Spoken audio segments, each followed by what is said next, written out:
Hi guys, this is Paul from Beautiful British English. In today's lesson I want to introduce you to a language hack. A very simple and easy technique that you can use to increase your score in your IELTS speaking test.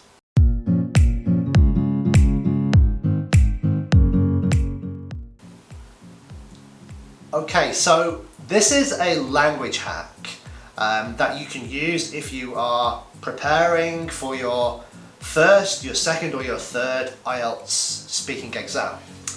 So what this hack is all about is in part one of the speaking exam, there is a question at the very beginning of the exam that is very predictable. Now for the rest of the exam, we can't really predict the topics or the questions. But at the very beginning of the exam, we know the examiner is going to ask you one of two things. What are you studying? Or what do you do? What are you studying? What do you do? Now the question itself may be slightly different. You know, what do you study? What is your job? Okay, so the question itself may not be worded exactly like this, but you will be asked a form of one of these two questions. Obviously, what are you studying is for those of you doing the academic test. For everyone doing the general test, you'll be asked, what is your job? What do you do? So this is a great opportunity. It's a great opportunity for you to sort of think about how you can impress your examiner by giving a great answer to the first question. And very simply to do this, I just want you to start thinking about the what, the why, the where, the who and the how long. Not necessarily in that order, yeah? That's just the order I've written on the board. But you can actually start thinking about these in any order, okay? And all you have to do then is put them into an answer. So let me give you an example. Let me demonstrate. Okay, imagine I was taking the IELTS exam and I've just been asked, what is my job? What do you do? So I'm going to start with the what. Well, I'm an English teacher. Now, a lot of people in the exam would stop there. I've just answered the question, I am an English teacher. But you guys, you want to impress your examiner by giving them a great answer. So we're not going to stop simply with the what. So let me start again. What do you do? Well, I'm an English teacher. I've been an English teacher for around about 10 years. I work only online now, or on video, and I teach people from around the world. I really love being an English teacher because it gives me a sense of accomplishment.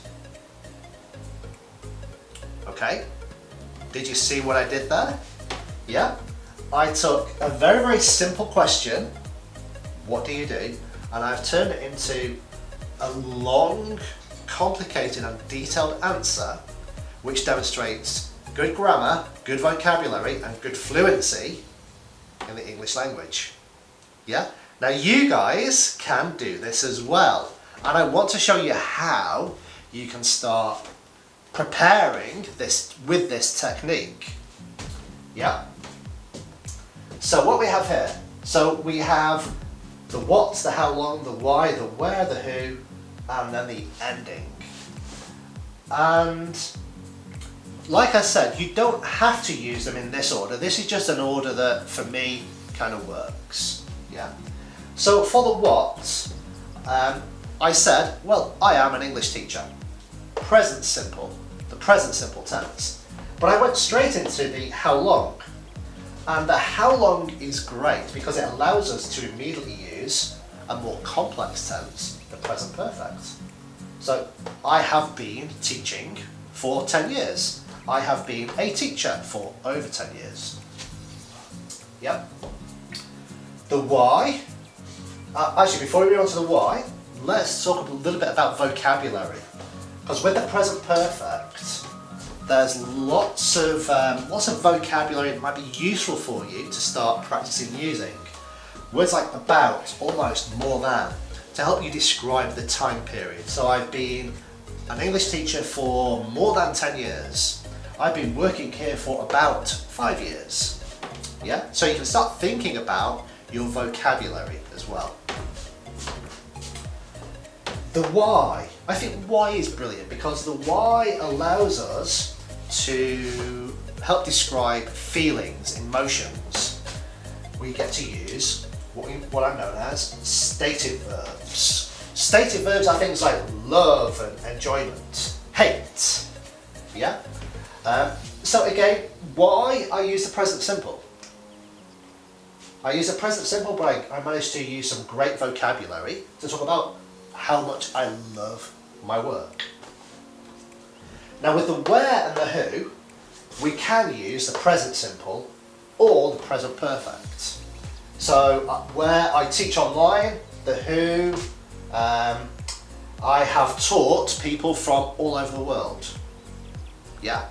So you get to choose whether you use the present simple or the present perfect. You get to choose before the exam what tenses you're going to use in the answer to the question, and you get to practice. And I'm not going to say rehearse it because rehearsed answers don't really sound good, but rehearsing the grammar, rehearsing the tenses that you want to use is a great thing to do. Okay, now at the end I've suggested finishing with a condition, a conditional, and why not? Now your condition doesn't have to be an if condition, it could be a when condition. Okay, and you can, for your vocabulary, you can talk about the accomplishments. You've already mentioned how much you love your work or your study here. You can then continue to talk about how it makes you feel accomplished. Yeah. Let me give you an example.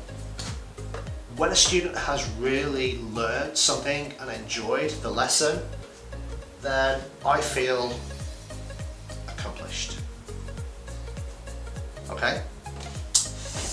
So, this does take some practicing, it does take some thinking about, because what you want to do, you want to start thinking about how you're going to answer these questions in a very natural way for you, a way that works very naturally for you. Now you can just take the what, the why, the how long, the who and the where and just use those as the template for creating your answer, or you might decide that there's something else of interest in what you do or what you're studying that would work better for you. That doesn't matter. The only thing that matters is that you start putting your answer into some kind of, not script, but some sort of template. Yeah?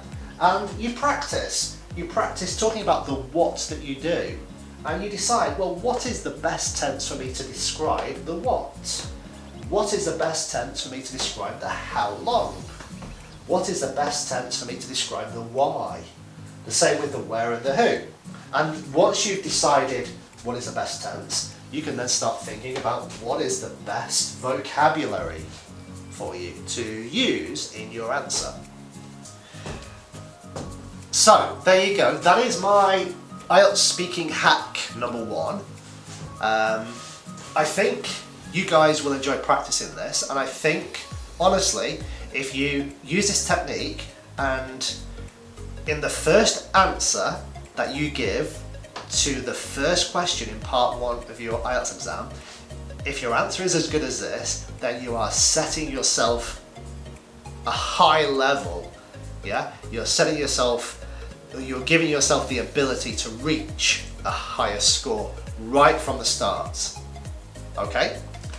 Try it and please let me know what you think and how you get on using this technique.